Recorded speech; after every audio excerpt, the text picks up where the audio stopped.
Muxtasar Minhajul Qasidin İmam İbn Qudama el-Maqdisi 21. bölüm Mağrurlanish, aldanish va uning qism darajalari. Kishilar ichida dunyoga aldanib, atiki quyruqdan bugungi o'pki yaxshi. Dunyoning oxirat nasidur deydiganlar bor. Shayton mana shundoq oz turdi. Chunki naq narsa nasi bilan o'xshash bo'lsa, ondan uningdan yaxshi bo'ladi. Hammaga ma'lumki, insonning tiniga o'zilgich bo'lgan butun umri oxirat muddatiga nisbatan milliondan bir parcha to'g'ri kelmaydi.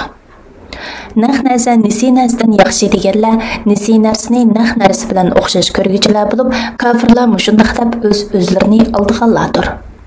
Aqidalari sog'lom turib, gunoh ma'siyatlarni qilganlarga kelsak, ular bu xil aldanishda kofirlarga ham sherik bo'lganlardir. Chunki ular oxiratni qo'yib dunyoni tanlagandir. Lekin ularning ahvoli kofirlarning ahvoliga qaraganda yengilroq bo'ladi. Chunki ularning iymon asosi bo'lganligi ularni mangulik azobdan saqlab qoladi. Gunohkor kishilardan Alloh taolo haqiqatan saxiydir. Biz Alloh taolaning afu qilishiga yo'linimiz deb Alloh taolaning afu qildiganligi va azob qilmaydiganligi bilan oldindigan kishilar bor. Ba'zida ular ota-bobolarining yaxshiligi sababli o'z-o'zini aldaydi. Olimlar aytadi, kimki bir narsani umid qilsa, uni qo'lga keltirishga tirishadi. Bir narsadan qo'rqsa, uningdan qochadi. Davomli gunoh qilib turib, Allohning mag'firat qilishini umid qilgan kishi aldangan kishidir. Alloh taolaning rahmatining kengligini bilish bilan birga azobining ham pek qattiq ekanligini bilish kerak. Alloh taologa kofirlarning kofir bo'lganligi hech ziyon yetkazmaydigan turib, Haq taolo ularni do'zaxda mangu qilishga hukm qildi. Alloh taolo dunyoda bandalaridan kasallik va qiyinchiliklarni yo'q qilib o'tishga qodir turib, bandalariga kasalliklar va qiyinchiliklarni sinoq qildi.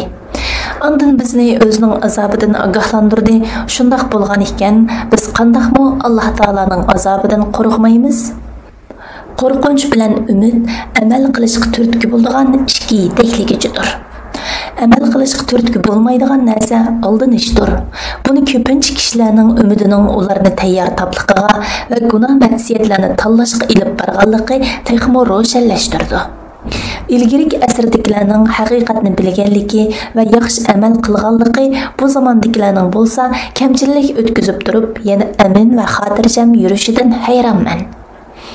Acaba zamandaşlarımız Allah Teala'nın peygamberler ve salihlerimi bilmegen sıhhilikini bildi mi? Eğer ahiret nimetine erişiş arzu kılıp koyuş bilenle koluğu keladigan bolsa, peygamberler ve salihler nima üçün charchidi, ular nima üçün shuncha ko'p yosh to'kdi. Yahudi ve Nasaralar bu dünyanın arzimas pul milini halal bilen haramni ayırmay, qaraqo'yuq ilib bizni Allah afu qiladi deganliklari uchunlar Allah Teala ularni ayiblamadimi? Öz ata-bobolarining esilligi bilan aldanganlar Nuh alayhissalomning o'z o'g'li bilan bo'lgan. İbrahim alayhissalomning otasi bilan bo'lgan, payg'ambar sallallohu alayhi va sallamning onasi bilan bo'lgan qissalarni esiga olmamdi.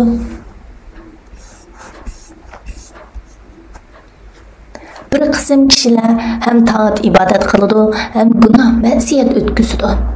Ularning gunohlari taat ibodatlardan ko'p turib, bizning yaxshiliklarimiz yomonliklarimizdan ortiq keladi deb gumon qilib aldanganligi bu turlik aldanishga yaqindir. Birovning nurg'un molni bulab ilib yeb turib, bir tengi sadiqa qilganligini ko'rasan. Sadiqa qilgan bir tengimi balkim shu boshqalardan bulab ilingan moldan bo'lishi mumkin. U shu bir tengi sadiqaga tayinadi. Undaq kishining misoli bir alqiniga bir tengini qo'yib, yana bir alqiniga 1000 tengini qo'yib, bir tengining 1000 tengini besib ketishini umid qilgan kishiga o'xshaydi.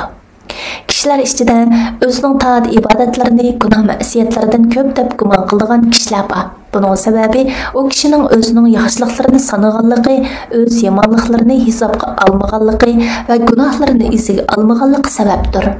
Undaq kishining misoli har kuni 100 qatam Alloh taoladan mag'firat tilaydigan va tasbih aytadigan, ondan kunduzda uzun vaqt musulmonlarning g'aybatini qilib, Alloh taolo yoqtirmaydigan so'zlarni so'zlaydigan va tasbih istig'forining fazilatiga qarab, g'aybat va nomaqbul so'zlarning jazosiga qarmaydigan kishiga o'xshaydi. Aldang'uchilarning turlari va qismlari. Aldınış köpünç alımlar, abidler, sufiyler ve baylardan ibaret tötürlük kişide yüz berdi. Alimlardan aldanğuchilar bir necha qism bo'ldi. Bir qismi shar'iy va aqliy ilmlarni puxta o'rganadi, lekin badan a'zolarini tekshirish, ularni gunohlardan saqlash va toat ibodatlarni qilishga zo'rlamaydi. Ana ular qilgan amallari sababli aldindi va o'zlarini Alloh taolo nazarida yuksak bir o'rinda deb o'ylaydi. Agar ular qalb ko'z bilan qarasa edi, muomil ilmidan faqat amal qilishning ko'zda tutilganligini biladi. Agar amal qilish bo'lmasa edi, u ilmning hech qadr qimmati bo'lmagan bo'ladi. Alloh nafsini pay qilgan odam cho'qim murodiga yetadi deydi. Haq taolo bu oyatda nafsini qanday paklashni o'rgangan kishi murodiga yetadi demadi. Agar shayton ilm ahlining fazilatlarini uning esiga solsa, gunohlarni ko'p qilgan olim haqida kelgan Alloh taolaning buni so'zlariga o'xshash oyatlarni esiga olsin. Agar biz xohlasak, uni taqvolar o'limalar darajasiga ko'tardik. Lekin u dunyoga berilib ketdi, nafs xohishiga bo'ysundi. U go'yo bir itga o'xshaydiki, uni qo'g'lib etsangmi, tilini chiqarib hasraydi, qo'g'lib etmasangmi, tilini chiqarib hasraydi. Bu bizning oyatlarimizni inkor qilgan ana shu qavmning misolidir. O'ylab beqishlar uchun bu qissani qavminga so'zlab bergin. Tavratni ko'tarishga, yana amal qilishga taklif qilingan, ondan uni ko'tarmaganlar, ya'ni Tavrat berilgan va uningga amal qilishga taklif qilingan bo'lsa-mu, uningga amal qilmagan va hidoyatdan foydalanmagan yahudiylar xuddi kitob yuklangan eshakka o'xshaydi. Ya'ni foydali cho'ng-cho'ng kitoblarni ustiga ortib olgan, charchashdan boshqa ulardan hech qanday foydalanolmaydigan eshakka o'xshaydi. Allohning oyatlarini inkor qilgan qavmning misoli nima degan yomon? Alloh zolim qavmni hidoyat qilmaydi. Yana bir qism olimlar borki, ilm va oshkor amalni puxta qiladi. Qalblaridagi takabburlik, hasadxo'rlik, riyokorlik, cho'ngchilik va shuhratparastlik qatorliq yomon sifatlarni o'chirib tashlash uchun qalblarini tekshirmaydi. Bular tashqi ko'rinishini zinnatlab, ichki tarafiga beparvolik qiladi. Ular payg'ambar sallallohu alayhi va sallamning Alloh sizlarning shaklinglarga va mol-mulkinglarga qaramaydi, lekin qalbinglarga va amallaringlarga qaraydi degan so'zni unutmaydi. Ular bo'lsa amallarini tekshirgan, ammo qalblarini tekshirmagan kishilardir. Qalb bo'lsa bir asosdir. Chunki u kuni Allohning dargohiga pay qalb bilan kelgan odamdan boshqasiga hech qanday mol va o'g'illar foyda yetkazolmaydi.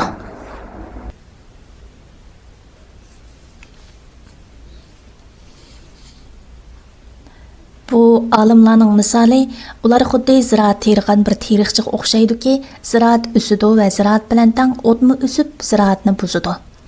Ondan u odam o'tlarning uchlari va g'o'llarini o'zib yildizni qo'yib qo'ydi, o'tning yildiz bo'lsa, yug'inab kuchlik turaverdi. Yana bir qism olimlar borki, ular bu yushirin ayiblanadigan xulqlarni biladi. Lekin ular o'zak tamanno qo'yganligi sababli bizda u yomon axloqlar yo'q. Biz undaq yomon axloqlar bilan sinilishdan Alloh taolo nazarida yuqori o'rinda. Alloh taolo undaq yomon axloqlar bilan bizning darajamizdagi ilm ahlini emas, avom xalqni sinaydi deb o'ylaydi.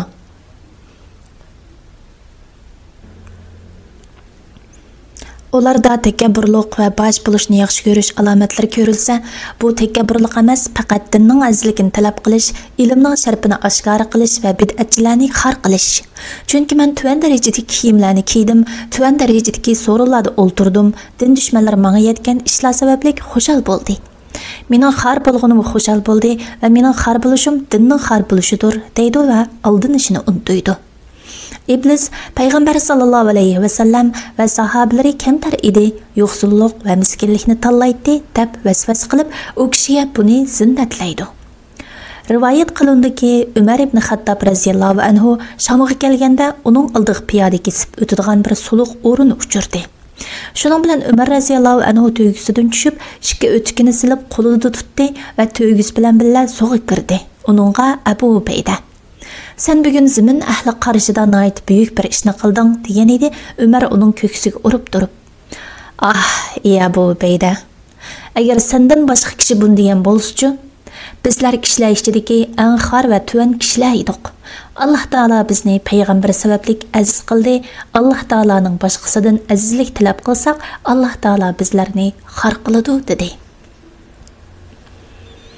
Yana bir rivoyatda mundaq deyilgan: Umar raziyallohu anhu Shamga kelganda to'ygiz ustida turgan holatida kishilar uni qarshi oldi. Uningga kashki qijir minib kelgan bo'lsalarchu muhtaram va mo'tabar kishilar bilan ko'rishdilar emasmi degan edilar Umar. Yo'q, sizlarni bu yerda ko'ryapman, masal bo'lsa bu yerda deb osmonga ishorat qildi va to'ygamga yo'l bo'shdinglar dedi. Dunyoning azizligini izil kiyimlar, nasllik atlar va shuningga o'xshash narsalar bilan talab qildigan mag'rur, aldangan kishidan hayronman. Onun xiyoliga rioya qilish kirsa, men bu orqali ilm va amalimni oshkor qilayki, kishilar menga dinda agashsin deydi. Agar uning maqsadi haqiqatan bu bo'lsa, albatta xaloyiq o'zidan boshqa kishilarga agashsa, o'ziga boshqalarning agashganiga o'xshash xo'shal bo'lgan bo'ladi. Chunki kishilarning yaxshilanishini maqsad qilgan kishi kim bo'lsa bo'lsin, birovning yetaklashida kishilar yaxshilansa, buningdan suyunadi. Shuningdek, olimlardan sultonlarni ziyorat qildigan, ularga do'stlik izhor qildigan, maqtaydigan va oldida kamtarlik qildigan olim kishimi, men bunday qilish orqali bir musulmonga shafaat qilman yoki uni balo qazodan qo'g'dab qolaman deydi. Alloh taolo bildiki, agar uning yaqin yo'riqlaridan birasining sulton bilan yaqinligi oshkor bo'lsa, uningga egri keladi. Bu qismdagi ba'zi olimlarning aldinishi shu darajaga yetadiki, ular kishilarning elish harom bo'lgan millidan oladi. Biroq ularga bu malning egisi yo'q, bu mal musulmonlarning manfaati uchun siz musulmonlarning imomlaridan birisiz deydi. U kishi o'z nafsiga berilib bu azdirishga oldindi. Bu mal egisi yo'q, mal degan gapni qilg'uvchi ba'zida bir yolg'onchi bo'lish mumkin. Buning nishoni mallarda shubha tug'dirishdir. Bundaq gumon u malni halol qilmaydi. Hatto ba'zida malning egisini biladigan kishi shunday gapni deydi. Yana bir qism olimlar ilmni puxta o'rgandi, vujudini pok tutadi, a'zolarini taat ibodatlar bilan zinnatlaydi, qalblarini riyo, hasad, takabburlik va shuningga o'xshagan yomon sifatlardan poklashga ahamiyat berdi. Lekin qalbining bir bulungida shaytonning hiyla mikrlaridan va nafsni aldashdan iborat yushirin yomon sifatlar bo'ladi. Ular uni bilmaydi, uni yo'q qilishga sal qaraydi. Sen ularning birini kechasi uxlamagan, kunduzi ilmlarni to'plash, tartiblash va ilm lafzlarini go'zallashtirish uchun tirishgan holatda ko'rasan. U o'zining bularni qilishiga turtki bo'lgan sababni uning Alloh taolaning dinini oshkor qilishga bo'lgan herismanligi deb o'ylaydi. Balki uning bunda qilishiga turtki bo'lgan narsa shuhratparastlik va yuz obro'y qo'g'lish bo'lishi mumkin. Shuningdek, u kishi o'z yozgan kitobida keng uzundan uzun da'volarni qilish bilan ochiqcha yoki yoshirin birovlarni ayblab, men falonidan fazilatlik va men uningdan buyuk deyishdan, o'zini maqtashdan xoli bo'la olmaydi. Bu va buningdek maxfiy ayiblarni faqat aqlli kishilarla bilalaydi. Bu ayiblardan faqat iymoni kuchli odamlarla saqlana oladi. Bizga o'xshash iymoni ojiz odamlar uningdan taltikus qutulishni ta'min qilmasligi kerak. Lekin bu maxfiy ayiblarning eng tuvan darajadagi insonning o'zining ayibini bilishi va uni isloh qilishga yerisman bo'lishidir. Kimniki qilgan yaxshi ishi xushal qilsa va yomon ishi qayg'uga solsa, umidki undaq kishining ishi o'ngishli bo'lg'ay. Ammo o'zini pok va kishilarning yaxshisi deb o'ylaydigan kishining ishi o'ngishli bo'lmaydi. Mana bular muhim ilmlarni tahsil qilgan olimlarning oldinishidir. Undaqda muhim bo'lmagan ilmlar bilan kifoyalangan va muhim ilmlarni tashlagan kishilarning ahvoli qanday bo'lar? Bu qismdagi olimlarning ba'zisi hukm va majrolarda fatvo berish ilmini va tirikchilikning yaxshi bo'lishi uchun kishilar orasida yuz beradigan dunyolik muomala tafsilotlarini o'rganadi. Ba'zida oshkor amallarni zoyi qiladi, g'ayvat qilish va qarash halol bo'lmaydigan narsalarga qarash, berish durust bo'lmaydigan yerga berishdan iborat gunoh ma'siyatlarni o'tkazadi va qalblarini takabburlik, hasad, riyo va barliq halol qiluvchi ishlardan saqlamaydi. Bular biri amal tarafdan, ikkinchisi ilm tarafdan aldangan kishilardir. Ular misoli to'g'rining reseptini bilib, uni takrorlash va o'rgatishga mashg'ul bo'lgan kasalga o'xshash. Yoki bayni ko'krak bardi yallig'iga giribdor bo'lib, halokat girdobiga berib qolgan turib, xun kesli dorisini ishlatishni o'rganish bilan mashg'ul bo'lib, uni takrorlayotgan odamga o'xshaydi. Bu bo'lsa chekiga yetgan aldanishdir. Uning aldanishining sababi shariatda fiqhning ulug'liq haqida kelgan oyat hadislarni yuzaga tushunib olishdir va uningda tashabbus qilingan fiqhning Alloh taoloni haqiqiy tunish, qalbning Alloh taolodan qo'rqishni his qilishi va taqvolikni lozim tutish uchun Alloh taoloning qo'rqitquchi va umid qildirg'uchi sifatlarini tunish ekanligini bilmaslikdir.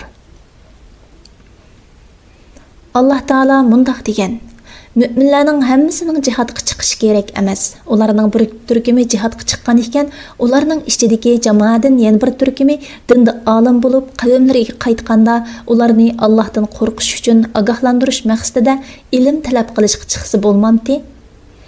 Ogohlantirish hosil bo'lgan ilm buningdan boshqa ilmdir. Chunki bu ilmning maqsadi muomala shartlariga rioya qilgan asosda mol-mulkni qo'g'dash, jonlarni mol-mulk bilan o'ltirish va yaralantirishdan mudofaa ko'rish bilan muhofazat qilishdir. Mal Alloh taolo yo'lida minishda bir vosita, badan bo'lsa minadigan bir uloqdir. Muhim bo'lgan ilm bo'lsa, oxirat yo'lida minishni bilish va Alloh taolo bilan banda orasida to'salg'i bo'ladigan yomon sifatlardan iborat qalbning davollarini kesib o'tishdir. Bunun bilan kifoyalangan kishi, misoli haj safariga minishda tulum va o'tik tikishni bilish bilan kifoyalangan kishiga o'xshaydi. Shak shubhisizki, u bilish zarur bo'lgan ilmdir, lekin u haj amallar qatoridan hisoblanmaydi. Ulardan faqat ixtilof ilmini o'rganish bilan kifoyalanadigan kishilar bor.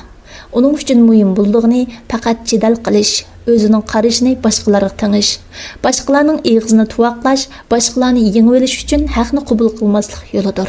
Bunday kishilarning ahvoli ilgirki qismdagilarga qaraganda texmo yomondir. Fiqhida bo'lgan barliq nozik quruq jidallarni bilish bidat bo'lib, bu ahvol salaf solihlarda yo'q edi. Ahkamlarning dalillariga kelsak, bu mazhab ilmining qatoridandir. Ahkamlarning dalillari bo'lsa, Alloh taolaning kitobi va payg'ambar sallallohu alayhi va sallamning sunnati va ikkisining ma'nosini tushunishdir.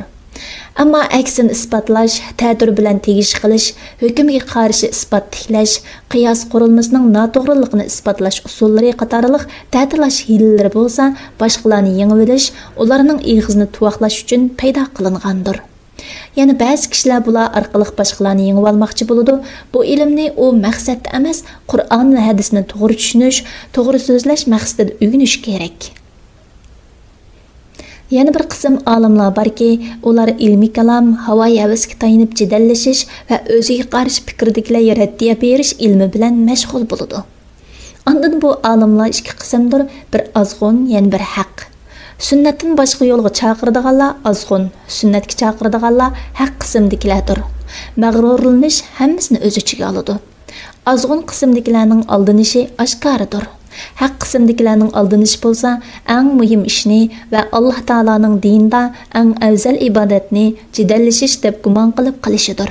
Hamda Alloh va Alloh rasulini shartsiz tasdiq qilgan kishi komil iymonli kishi deb qaralmaydi deb gumon qilishidir. Ular bu buzuq gumoni bois munoziralashni o'rganish va shu vaqtdagi qarashlarni izlash bilan vaqtlarini o'tkazadi. Ularning aqllari ko'rdir. Shun ular avvalgi asrga payg'ambar sallallohu alayhi va sallamning avvalgi asridagilarga eng yaxshi kishilar deb guvohlik berganligiga. Ularning ko'plagan bid'at va havoyi havaslarni bilib turib, vaqtlarini va dinlarini dushmanlashish va jidallashlariga duchor qilmaganligiga qaramaydi. Ularning qalblarini va vujudini nazorat qilishdan boshqa ishlarga ko'ngil bo'lmaganligiga faqat azg'unlik raddiya berish zaruriyati topilsa, ondan eg'iz ochganligiga qaramaydi.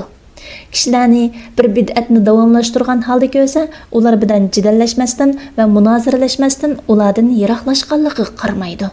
Hadisda kelishicha, bir qavm to'g'ri yo'lda bo'lgandan keyin adashadigan, ular cho'qim talash tortishga mubtalo qilindi. Yana bir qism olimlar borki, ular vaznasiyat qilish bilan mashg'ul bo'ladi. Qo'rqish, umidvorlik, sabrchanlik, shukr qilish, tavakkulchilik, zoitlik, keskinlik va ixlosmandlik qatorli xuluqlar va qalbiy sifatlar haqida damurg'uchi ularning ichidagi eng yuqori martabali kishidir. Ular bu sifatlar haqida so'zlasa, o'zlarida bu sifatlar yo'q turib, o'zlarini biz mushu sifatlar ahlidanmiz deb qoladi. Ular o'zlari Alloh taoladan qochib turib, boshqalarni Alloh taolo tarafga da'vat qiladigan kishilardir. Mana bular kishilar ichidagi eng cho'ng aldang'uvchilardir.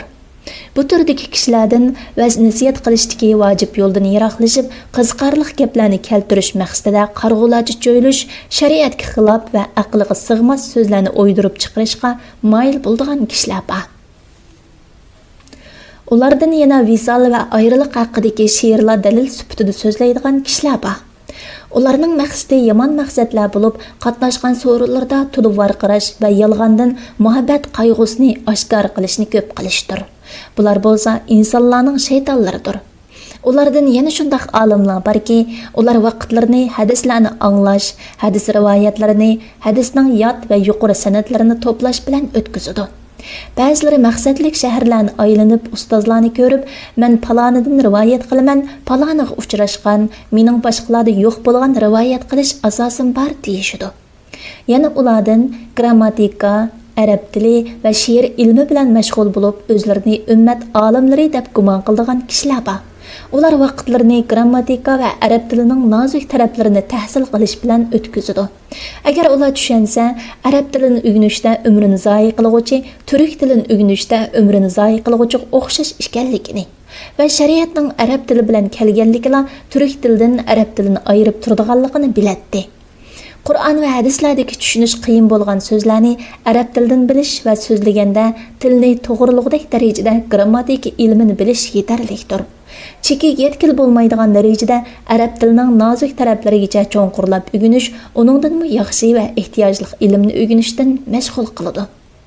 Bu ilmda inchik taraflarigacha cho'nqurlab ketish, bayni Qur'ondagi harflarning maxrajlarini, chiqish o'rinlarini to'g'rilash bilan kifoyalanib, umrini zoyi qilgan kishiga o'xshaydi. Bu bo'lsa mag'rurlanish, aldanishdir. Chunki harflardan maqsad ma'nilardir, harflar qaja va saymonlarga o'xshash. Sabrani yo'qotish uchun iskanjavel ichishga muhtoj bo'lgan kishi vaqtini shuni ichadigan qachani yaxshilash bilan o'tkazsa, undaq kishi mag'rur, aldangan kishi bo'ladi. Hamma narsadan o'ziga muhim bo'lganini ilib, amal qilishga o'tgan va o'zini turli nuqsonlardan poklashga tirishgan kishi baxtli kishidir.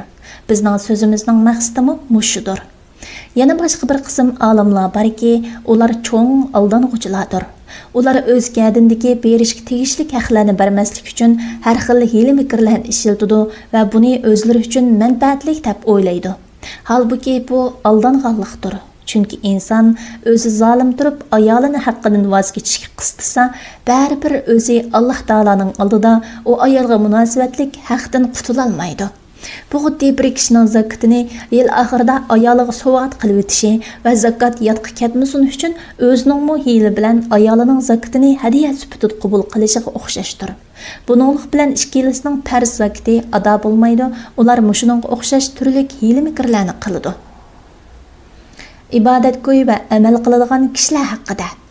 Ikkinchi tur ibodat va amal qiladigan kishilar. Ular bir necha qismdir. Ulardan bir qism kishilar borki, ular farz amallariga sal qaraydi. Nafla va fazilat amallari bilan mashg'ul bo'ladi. Ba'zida suv ishlatishda injiklab ketib, tahorat olganda vasvasaga tushadi. Ba'zida bir qopib shar'an pok sug'ras bo'lmay, o'sining nejislik tarbi haqida haqiqatdan yiroq ehtimolliklarni mo'ljarlaganligini ko'rsan. U kishi o'zining yemigiga bu xil qiyoslarda bo'lmaydi. Agar yemekdimi suv qilingandek ehtiyot qilinsa edi, salaf solihlarning hayotiga o'xshash bo'ladi.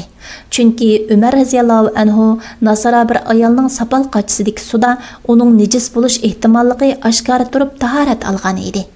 Vaholanki Umar raziyallohu anhu haromdan qattiq ehtiyot qilib, turli halol narsalarni yeyishdan saqlanadi. Sahih hadisda kelishicha, payg'ambar sallallohu alayhi va sallam mushrik bir ayolning tulumidagi suda tahorat olgan. Ulardan suni isrof qiladigan, suni uzunvoch ishiltib, hatto namozning vaqtini qochiradigan kishilar bor. Ulardan yana namozdagi birinchi takbirdala vasvasa g'olib kelib, hatto imom bilan bir rakatmo namoz o'qiy olmaydigan kishilar bor. Ulardan yana Fatihadagi harflar va boshqa zikrlarning harflarini to'g'ri talaffuz qilishda vasvasa yetadigan kishilar bor. Ular davomli jarangliq ovozda o'qiladigan harflar va addod bilan alvo orasidagi farqqa haddidan ziyoda ehtiyot qiladi. Oyatlarni o'qiganda shuningga markazlashib, uningdan boshqani tafakkur qilmaydi. Qur'onning ma'nosi va Qur'onning nasihatlarini qabul qilishni unutmaydi. Bu bo'lsa aldinish turlarining eng qabihlaridan biridir. Chunki kishilar Qur'on tilovat qilganda harflarning maxrajlarini odatda o'zaro so'zlashgandek darajada to'g'ri chiqarishga buyurilgandir. Bular bəyin sultanның yeniği məktub bilib barğan, ondan məktubdakı hərflərinin məxrəclərini fasahat bilan chiqarish və təkrarlashga əhəmiyyət berib, məktubning məqsədi və sorun hörmətiga rioya qilishdan g'afil qolgan holda sultaniga xatni topshirgan kishiga o'xshaydi. Bundaq kishi sultanning huzuridan qo'g'lanishga va adablanishga nima degan loyiqa? Yana bir qism kishilar Qur'on o'qishi bilan aldınıdı. Ular Qur'onni bək tez o'qiydi. Ba'zida bir kunda Qur'onni 2 qatim xatmi qiladi. Gayi biri tilda Qur'on o'qiydi, ammo uning qalbi arzu armonlar vodisida tangirqab yuradi. Ular Qur'onning ma'nolarini tafakkur qilmaydi, nasihatlarini qabul qilmaydi va Qur'onning buyruq va cheklimlariga rioya qilmaydi. Bular aldangan kishilar bo'lib, Qur'on faqat o'qilsa bo'ldi deb gumon qilgan kishilardir. Bunun misali bir qulning misalidirki, xo'jayini qo'lini ba'zi ishlarga buyurib va ba'zi ishlardan to'sib uningga xat yozdi. Qul xatni tushunish va uningga amal qilishga ko'ngil bo'lmaydi. Balki u qul xo'jayinning buyrug'iga va cheklashlariga qarshi ish qilib turib, xo'jayinning o'ziga yozgan maktubini faqat o'qilsa kifoya deb gumon qilib, maktubni yodga olish va uni takrorlash bilan kifoyalandi. Ulardan ba'zilar Qur'onning ma'nolaridan yuz o'rib turib, Qur'on o'qigan ovozidan lazzat oladi. Shunga Qur'on tilovat qiluvchi qalbni tekshirib beqishi, uning Qur'on o'qigandagi lazzati Qur'onning tuzilishidanmi, yo o'zining ovozidan bo'ldimi, yo Qur'onning ma'nolari sababli bo'ldimi, uni bilish kerak. Yana bir qism kishilar borki, ular ro'za tutish bilan aldindi. Ular ko'p ro'za tutadi, ammo tillarini g'ayvat qilish va ortiqcha so'zlarni so'zlashdan saqlamaydi. İftar qilgan chaqda qursaqlarini haromdan va xiyollarini riyodan saqlamaydi. Yana bir qism kishilar borki, haj qilish bilan mag'rurlandi. Ular boshqalarning haqlarini ado qilmay turib, bo'ynidagi qarzlarini to'lamay turib, ota-onasini rozi qilmay turib va halol rizq talab qilmay turibla hajga boradi. Ular go'yda bir qitim farz hajni ado qilib bo'lgandan keyin qaytib boradi. Yo'lda namozlarni va boshqa farz ibodatlarni zoyi qiladi. Kiyim-kechak va badanni pok tutolmaydi. Haj jarayonida bo'lmag'ur gap qilish va jidal majralardan saqlanmaydi. Mushundaq turib ular o'zlarini biz yaxshilik ustida deb o'ylashadi. Bularmi aldangan kishilardir. Yana bir qism kishilar borki, ular amri ma'ruf va nahi munkar, yaxshilikqa buyurish, yomonlikdan to'sishni qiladi, lekin o'zlarini unutadi. Ulardan yana masjidda imom bo'lgan, lekin oldiga o'zidanmi olimaroq va taqvo bir kishi imom bo'lg'il chiqsa, eg'ir keldigan kishilar bor. Ulardan azan aytadigan, aytgan azanini Alloh taolo rozilik uchun deydigan, lekin u yo'q vaqtda boshqalar azan aytsa har kelib, azan aytquchi men bilan muazzinlik talashdi deydigan kishilar bor. Yana bir qism kishilar borki, ularning qalblari yurtlarga talbinib tursimi, boshqalardan paloni Makkada turdi ekan degan so'zni anglashni orzu qiladi. Ba'zilari Makkada muqim turdi va kishilarning pul mollarining kirlariga ko'z tikidi.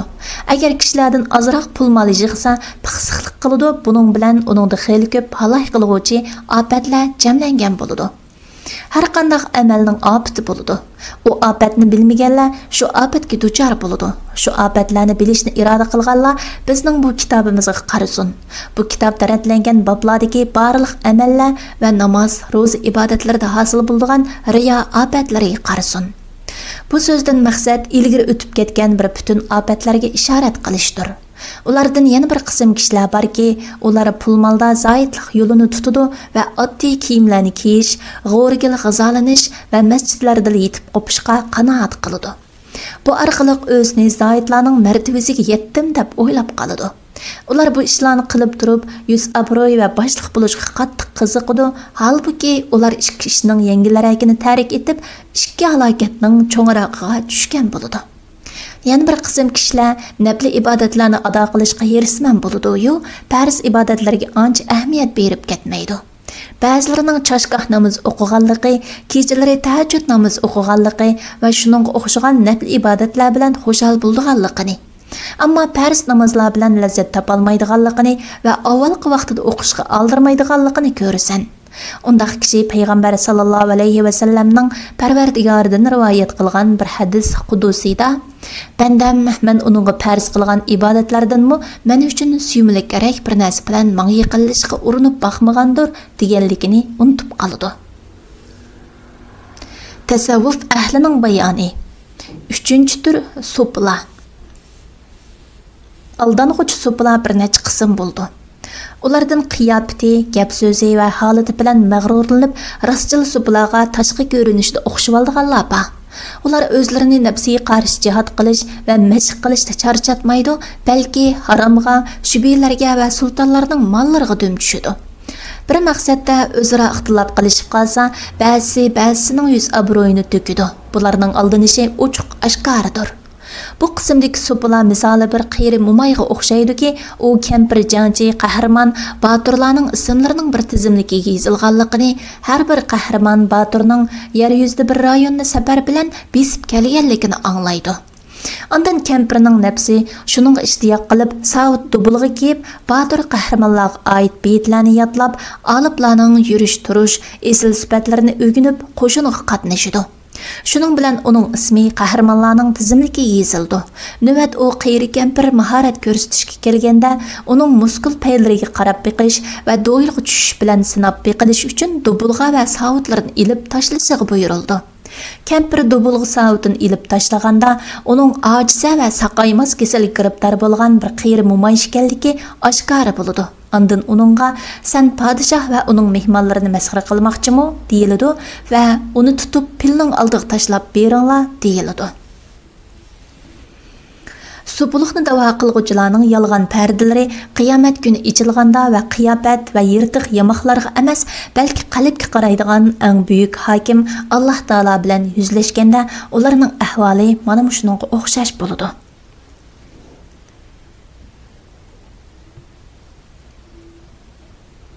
So'plardan yana bir qism kishilar borki, ular Alloh taoloni haqiqiy tunish ilmini bildiganligini, haqni ko'radiganligini, maqom, mavqa, nom shuhratga pisand qilmaydiganligini va Alloh taologa yaqinlashishga yetganligini da'vo qiladi. Amaliyotda bo'lsa, ular bu ishlarning faqat ismini bildigan kishilardir. Ba'zilarini shu ilmlarni bu ilm avvalgi va oxirgilarning ilmidan yuqori turdi deb gumon qilib, uni takrorlagan holatda ko'rasan. Shunga u kishi avam xalqdan sirt faqihlarga, muhaddislarga va boshqa olim allomalarga ularni tuvan ko'rish nazarda qaraydi. Hatto ba'zi avam xalq ulardan ko'p kunlar ayrilmaydi. Ulardan ashu yolg'on yovdoq so'zlarni o'rganadi, uni xuddi vahiydak takrorlaydi. Olimlarni va obidlarni tuvan ko'rib, ular Alloh taolodan pardilinib qolgan kishilardir. Men bo'lsam haqqa yetgan, Allohga eng yaqin kishilardanman deydi. Halbuki ular Alloh nazarida munofiq, gunohkorlardandir. Sab qalb ahlining qarashida bo'lsa, puxta ilm olmagan, axloqlarini tuzatmagan, havo havisiga agishish va behuda so'zlarni yodga ilishdan boshqa qalbini nazorat qilmagan jahil ahmoqlardir. Ulardan bir qism kishilar shariat bisotini qatlab o'tadi. Hukmlarni rad qiladi, halol bilan haromni ayirmaydi. Ba'zi Alloh taolo haqiqatan mening amalimdan behojatdir, nemishq amal qilib o'zimni charchatqudakman deydi. Ba'zilar yana badan bilan qilgan amallarning qadr-qimmati yo'q. Faqat qalblarga qaraladi. Qalblarimiz Alloh taoloni yaxshi ko'rishga oshiq, Alloh taoloni tunishga yetib bo'lgan, biz dunyoga badallarimiz bilan cho'kimiz, qalblarimiz bo'lsa Alloh taolo huzurida muqim turg'uchidir. Shunga biz qalblarimiz bilan emas, tashqi badallarimiz bilan shahvatimiz deydi. Ular o'zlarini avam xalq martabasidan yuqori ko'tarilgan badaniga xos amallarni qilish bilan nafsini tuzashdan o'zini behojat sanaydigan kuch-quvvat bo'lganligi uchun shahvatlar ularni Alloh yo'lidan to'siy olmaydigan kishilarmiz deb o'ylaydi. Ular o'zlarini payg'ambarlarning darajasidan yuqori o'ringa ko'tardi, chunki payg'ambarlar bir xatolikqa bir necha yil shig'laydi. O'zlarini shariat cheklamasidan chiqib ketganlar deb qaraydiganlarning aldinish turlari sanoqsizdir. Bularning hammasi ular agishga loyiq dindor va ilm egisi bir ustozga agishib, puxta ilm egilmay turib, nafsi bilan jihad qilishga o'tib olganligi uchun shayton ularni aldigan sapsata va vasvasalardir. Ulardan yana bir qism so'plar borki, ular bu yo'l bilan nafsiga qarshi jihad qiladi. Ular bu yo'lga qadam qo'yishi bilan ularga ilm ma'rifat eshiklari ochiladi. Ular ilm ma'rifat prinsiplarining hidini olganda hayrat ichida suyunadi. Ilm ma'rifatning ajoyibotlari hang-tang qoldirildi. Shuning bilan ularning qalblari o vaqt tafakkur qilishga va ilm ma'rifat eshikining ularga ochilib, boshqalarga qanday etilganligiga bog'lanadi. Bularning hammasi aldanishdan iboratdir. Chunki Alloh subhanahu va taolaning yo'lining ajoyibotlarining cheki yo'qdir. Agar bir kishi har bir ajoyibot to'xtab turib qolsa, ilgirilish ostilab maqsadga yetishdan mahrum qoldi. Undaq kishi bayni podshohning yeniga ketib o'tib, yo'l ustida tangdoshsiz gulchechak purgangan bir bog'ni ko'rgan va to'xtab uni berilib tomosha qilib, podshoh bilan uchrashish vaqti o'tib ketgan kishiga o'xshaydi. Bay zardarlar haqida. 4-tür mal egalari baylar. Baylar bir necha qismdir. Bir qism baylar masjid, madrasalar, dang o'tanglar, yo'l ko'riklar yoki kishilar ochiq oshkor ko'ralaydigan yerlarni bino qilishga erisman bo'ladi. Ular shu yerlarga o'zlarining mangu aslanib turishi va o'lgandan keyinmi ish izlari xotirlanib qilish uchun ismlarini yozadi. Ular xayr saxovat uchun ismi yozilmaydigan bir yerga bir tilla bo'lsa-mu saxovat qilishga taklif qilinsa, uningga albatta egri keladi. Agar ular xaloyiqning roziligi emas, Alloh taolaning rizosini ko'zlagan bo'lsa edi, nafiq qilish ularga hargiz egri kelmagan bo'ladi. Chunki ismini yozsin, yozmasin, Alloh taolo ularning qilgan ishlaridan xabardordir. Ba'zilar milini namozxonlarning diqqatini tortadigan va cheklanadigan naqshlar bilan masjidni bezashga sarf qildi. Chunki namozdagi maqsad xushu va huzuri qalbdir. Naqsh va bezaklar namozxonlarning qalblarini buzadi. Agar u kishi sarf qilgan mol harom mol bo'lib qolsa, aldinish texmo qattiq bo'ladi. Malik ibn Dinar rahimahullah bir kishi masjidga kelib eshik tubida turib, "Mendek odam Alloh taolaning uyiga kirmaydi" dedi va u shu o'rnida siddiq kishi deb yozildi degan. Masjidlar aslida mushundaq ulug'lanish kerak. Yani o'zining masjidga kirishi bilan masjidning bulug'anligini masjid haqida ishlangan bir jinoyat deb qarashi. Hargizmi masjidni harom pul bilan yoki dunyolik zinnatlar bilan bezashni Alloh taolo uchun qilgan savobli ishim deb qarab olmaslik kerak. Demak, bu turli kishilarning aldinishi munkarni yaxshi ish deb qarag'anligidandir. Yana bir qism baylar borki, ular mollarini saqlab, bixillik qilib ching siqib oladi. Ular mal sarf qilinmaydigan roza, namoz, xatmi Qur'on kabi ibodatlar bilan mashg'ul bo'ladi. Mana bular aldangan insonlardir. Chunki bixillik halay qilg'uchi ishdir. Bu halay qilg'uchi ish ularning qalblarini egallab olgan bo'lib, ular nafiq qilish orqali u bixillikni qumurib tashlashga muhtojdir. Halbuki ular buning o'rniga o'zlariga vojib bo'lmagan fazilatlik amallar bilan mashg'ul bo'lganlardir. Ular aynan kiyimiga yilon kirib olsa, yilonni chiqarib o'tishning o'rniga saprani bisiqtirish uchun iskanjivil tayyorlash bilan aldirash bo'lgan kishiga o'xshaydi. Nafs faqat zakotni ado qilishga ruxsat qilgan kishilar bor. Undaq kishi zakot berganda malning nojirini zakot sifatida beradi yoki namratlardan o'ziga xizmat qiladigan, berish kelish qiladigan namratlarga yoki kelajakda uningga muhtoj bo'ladigan yoki o'zining bir g'arizi bor namratga zakotini beradi. Ulardan yana zakotni ba'zi katta mo'tvar kishilarga boshqalarga tarqatib berish uchun bu orqali o'zi shu zotning nazarida hurmatga erishish va hojatlarini ravo qilgan kishi bo'lishni ko'zlab topshirib beradigan kishilar bor. Buning hammasi niyatni buzg'uvchi amallardir va bunda qilg'uvchi aldangan kishidir. Chunki u kishi boshqalardan badal elib turib Alloh taologa ibodat qilgan bo'ladi. Yana bir qism baylar borki, ular zikr so'rovlariga qatnashganligi bilan aldindi. Ular shundaq so'rovlarga qatnashish o'zlarining amal ibodatlar va nasihat anglashdan behojat qiladi deb o'ylaydi. Hargiz undaq emas. Chunki zikr so'rini yaxshilik qilishga qiziqtirganlik uchunla boshqa so'rinlardan afzaldir. Har qanday bir ish bilan boshqa bir ish ko'zlansa va shu ish ko'zlangan ishga yetkazmasa, uning hech ta'siri bo'lmaydi. Ba'zi birlari qo'rqituvchi nasihatni anglasa, "Ey tinchlik beg'ishlovchi Alloh, sen salomat qilgin" yoki "Alloh taologa sig'inib panoh tilayman" deydi va o'zini maqsad qilingan ishga keldim deb o'ylaydi. Bundaq kishi xuddi tabibning yeniga kelgan bir kasalga o'xshaydi. Kasal tabibning deganlarini to'liq anglaydi yoki u o'ziga lazzatli yemekliklarni buyurib beradigan bir kishining yeniga borganda och qo'rsoq kishiga o'xshaydi. Ondan u kishi qaytib ketadi, tabibning degan gapi uningdan hech narsani dafi qila olmaydi. Amal qilmasdan toat ibodatlarning sifatlarini anglab qo'yish mushuninga o'xshashdir. Demak, har qanday vaz nasihat sening ish harakatlaringga ta'sir ko'rsatmasa, undaq vaz nasihat sening ziyningga paket bo'ladi. Savol: yuqorida aytilgan aldanishlarning yuz berishlari qutulg'ul bo'lmaydigan bir ish-ku? javob oxirat markazi bir sifat ustiga qurilgandir. U bo'lsa-mu qalbni to'g'rilashdan iborat. Qalbni to'g'rilashdan faqat niyati durust bo'lmagan kishilar ojiz keladi. Chunki inson agar oxirat ishiga, dunyo ishiga ko'ngil bo'lgandek ko'ngil bo'lsa, albatta oxirat nishoniga yetgan bo'ladi. Salaf solihlar va ularga yaxshilik bilan ergashgan kishilar shunday qilgan edi. Mag'rurlanishdan, aldanishdan qutulish uchun 3 narsadan foydalanishga bo'ladi. Birinchi aql. Aql bo'lsa insonning shaylarning haqiqatini biladigan asli nuridir. Ikkinchi ilm ma'rifat. Ilm ma'rifat bilan inson o'zini, Parvardigorini, dunyo va oxiratini tunuydi. Ushbu kitobdagi yaxshi ko'rish haqida, qalbning ajoyibotlarining sharhi, tafakkur qilish to'g'risida, shukr qilish to'g'risida qatorliq temalarda nafsning sifatlari va Alloh subhanahu va taoloning sifatlariga ishoratlar bor. Dunyo va oxiratni tunishga bu kitobdagi dunyoni ayiblash haqida, o'limni aslash haqida qatorliq temalarda tilga ilingan mazmunlardan foydalansa bo'ladi. Bu ilm ma'rifatlar hosil bo'lsa, qalbda Alloh taoloni tunish orqali Alloh taoloni yaxshi ko'rish, oxiratni haqiqiy tunish orqali oxiratga qiziqish va dunyoni tunish orqali dunyodan yuz o'rish hosil bo'ladi.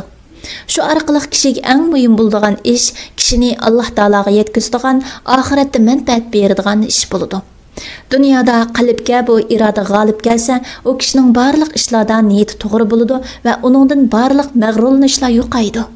Allah Taala'ni haqiqiy tunish va o'zini tunish bilan Alloh Taolaning muhabbati kishining qalbiga g'olib kelsa, u kishi uchinchi ishga muhtoj bo'ladi. U bo'lsa-mu ilmdir. Ya'ni bu ilm Alloh Taolo tarafga yo'l olishning qanday bo'lganligi, u yo'lning ofatlarini bilish va Alloh Taologa nima yaqin qiladi, Alloh Taolodan nima yiroq qiladi qatorliqlarni bilish ilmidir. Bularning tafsiloti ushbu kitobimizda mavjuddir. Kishi ibodatlar qismi va odatlar qismidan o'zi muhtoj bo'ladigan va muhtoj bo'lmaydigan ilmlarni o'rgangay va shariat adablari bilan qurollangan. Azobdan qutuldiruvchi ishlardan yomon sifatlarni o'chirib tashlagandan keyin uning o'rniga qo'yiladigan, maqtiladigan sifatlarni bilsa bo'ladi. Kishi bularning hammasini tafsiliy bilsa, biz ishorat qilib o'tgan turli aldanishlardan saqlanish mumkin bo'ladi. Alloh taolo eng yaxshi bilguchidir. Kishi bularning hammasini qilsa, o'zini shaytonning aldab ketishidan va uni boshliq bo'lishga chaqirishidan hamda Allohning azobi va mikridan amin bo'lishga qiziqtirishidan qo'rqishi kerak. Shuning uchun ixlos qiluvchilar cho'ng xatar ustida deyiladi. Imom Ahmad rahimahulloh o'lim oldida edi, shayton uningga "Mendan qutulding" degan edi Imom Ahmad. "Yo'q, tig'i qutulmadim. Jon chiqqanda andan qutulaman" dedi. Şuna Allah Taala'nın dostlarının qalblaridan davamlıq Allah Taala'dan qo'rqish ayrilmaslik lazım. Allah Taala'dan aldanishlardan salomat qilishini va hayotimizni go'zal ravishda oxirlashtirishga nasib qilishni so'raymiz. Allah haqiqatan bandalariga yaqindir, duolarini ijobat qiluvchidir. Mag'rurlanish haqidagi tema bu yerda oxirlashdi. Endi 4-qism azobdan qutuldiruvchi ishlarni bayon qilishni boshlaymiz. Planlag'uvchi doktor Abdulaziz Rahmatullah. Tarjima qilguvchi Abdullah Abdulmajid. Nashr qilguvchi Sajiya Islom tadqiqot markazi. Muharriri doktor Abdulaziz Rahmatullah A9. Korrektor Abduvali Ablis Muhammad Barat. Layihalaguchi A Aqhun. 2024-yili 1-nashri 1-qatim basilishi. İstanbul. Nashr huquqi Sajiya Islom tadqiqot markaziga tava. Har qanday o'rin yoki shaxsning xohlagancha ko'paytib tarqatishiga ruxsat qilinmaydi.